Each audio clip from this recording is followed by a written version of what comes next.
Hello, friends, and welcome back to Game Brigade. I am Brian Greer, and on this show, we do reviews, previews, playthroughs, and have conversations about our favorite board games. So if you're new here, please consider joining the Game Brigade community by hitting that subscribe button.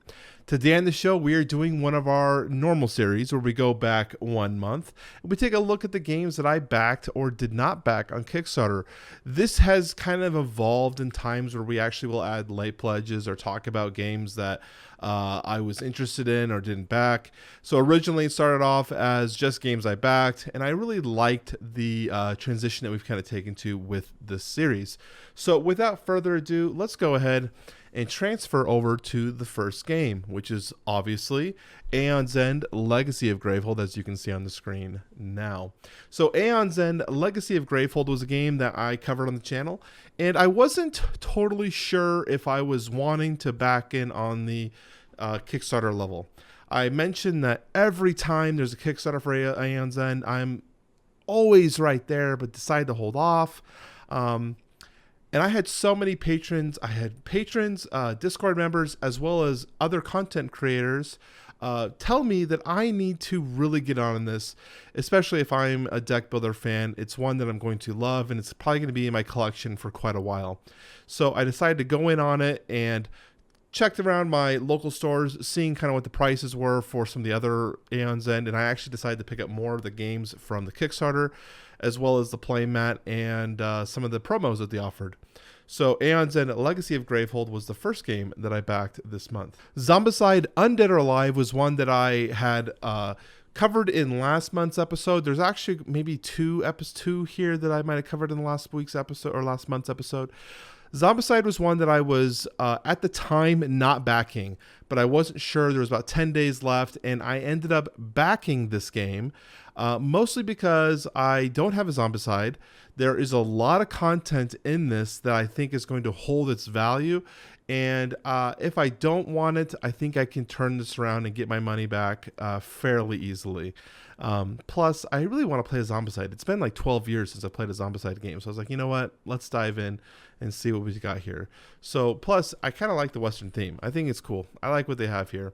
If I wasn't getting this one, I would probably be getting Black Plague, but I'm pretty happy with this one so far. So Everdell, New Leaf, Mistwood, and the complete collection. Obviously, there's a lot of people that were super excited about this one, myself included. I think my Should You Back video was more of a hype video because I was so stoked for everything that was coming in this package. In fact, it was the first time in a long time that I've seen so many people selling their Everdell collections at one time because they were anticipating to pick up the complete collection through the Kickstarter. Like, how many times do you see people selling their entire collection just to rebuy it? It was very rare, and it's because the price was so good on the Kickstarter to be able to get the complete collection all wrapped up in a single bundle, 2 new expansions, as well as the Wooden Tree, and pretty much get your money back from your original collection.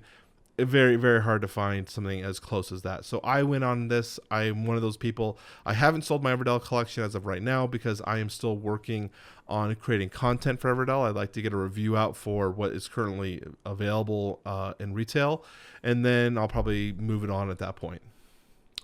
So Stellaris, Infinite Legacy. So this one still has 4 days left to go. So again, I'm probably going to have to cover this one next month where we can find out what truly happens at the end of the 4 days.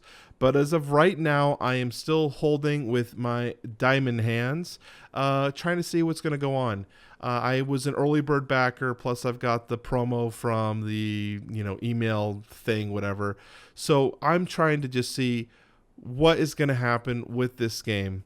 I said it a long time ago when I did my first review that I would recommend anyone who's interested in this to watch till the final, days and then make a final decision. I do think Academy Games has tried their best to take this cluster and turn it into something manageable. I still think their campaign is very weak. And just been a real headache so far, but they have been doing these live Q&As pretty much daily as far as I can tell. I've watched nearly all, at least the first few. I've watched a lot. I don't know if I would say all of them because that would be, I'm pretty sure I missed a day or two. But I've tried to watch as many as I can, trying to follow the campaign. And there are things about this game that I do find interesting and I would like. The biggest question I have is Stellaris different enough from, say, Eclipse that is worth me spending $200 on it? That is something I don't know, obviously. So I'm going to be waiting till the final 24 hours and I'll make a final decision. So you're going to have to tune back to next month's episode to find out exactly what I did on this one. So the next game we're going to be talking about is Sleeve Kings.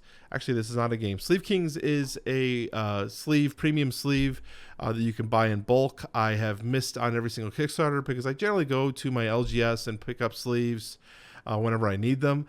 But when I was actually calculating how much I spent on sleeves and just picking up through this Kickstarter, it's a pretty substantial difference in cost. And originally I wasn't too interested because they were going to be doing this 100 micron thick cards. And I was like, man, I've got some games have massive stacks like Everdell, and 100 micron thick will not work. But they're actually going to allow us to get the smaller microns in this Kickstarter. So that's pretty exciting for me. And in fact, they're doing an Everdell. I think it was one of the last right here. They're doing an Everdell bundle. So if you are doing the Everdell game, you can actually back this and just request this SKU and you can just get everything you're going to need for it, which is pretty incredible. The fact that these guys do stuff like that is really, really cool. So I didn't have it up here. I don't know where it went, but Root the Marauders. I guess I can just root. There it is. Root the Marauders expansion. I don't know why this one came up. So I talked about this one. This is one that I was very interested in doing, but I did not back this one. My play group last week or 2 weeks ago, we had people come over and we were playing some games and I asked them, hey, what do you think about Root? Like, is this something you guys want to play? Because I have everything as of right now in terms of up to current levels. And no one was really interested, and that's been kind of like a repeating trend. So when this was coming up to the final 24 hours, I said, you know what? I don't think enough people in my player group are investing enough in this with me to warrant another 80 plus shipping investment. So I'm just going to hold off. If at some point I decide to pick this up at retail, I will. I don't think I'm going to be minding, missing out on a few things here or there and picking it up for $45 at a retail store or something. I think it'll be fine. So this is one I decided to hold off on for now. Robinson Crusoe Collector's Edition. I also covered this one, and this one I was also fairly hard on it because I feel like this is a premium title game, and I wasn't sure if I really needed the premium label, the CE label. I really was thinking I'm going to wait till the final 12 days and then find out from there because I want to see. They're saying there's €110 value in the stretch goals, but I want to see them. So once I see them, I'll know for sure, and I can make a final decision. But as of right now, I'm kind of holding off. There are things I like about Robinson Crusoe, and I found that one-shot games have been very popular lately in my player group instead of campaign games, which is unfortunate because I have a ton of campaign games to get through. But this is a one-shot game that has a lot of different scenarios, almost maybe too many. There's no way I'm going to play them all, right? But I think it's interesting, and I would definitely be looking at this. Again, the cost is just a little, I'm not so sure. So we'll probably be filling you in on what I do on this one on next month's episode. So the final game that we're taking a look at right now that I'm currently backing, of course, anything can change. There's 15 days left to go. I'm probably thinking about covering this one in full, but it's Vigilante. Vigilante launched earlier this week. They're still working on their pledge. They're at $5,000. They have an $8,000 pledge goal. I covered this one and really enjoyed it. So I, wouldn't mind having this in my collection personally. I enjoyed the aspect of it. It is a 3-player game starting off because it's got some hidden role aspects to it. So unfortunately that is kind of a downfall in terms of, player groups. But I do think it'd be a fun game. I probably plan on covering this more in full, and we'll be having a giveaway for Vigilante as well. So stay tuned to that next episode for the Vigilante episode specifically for that giveaway information.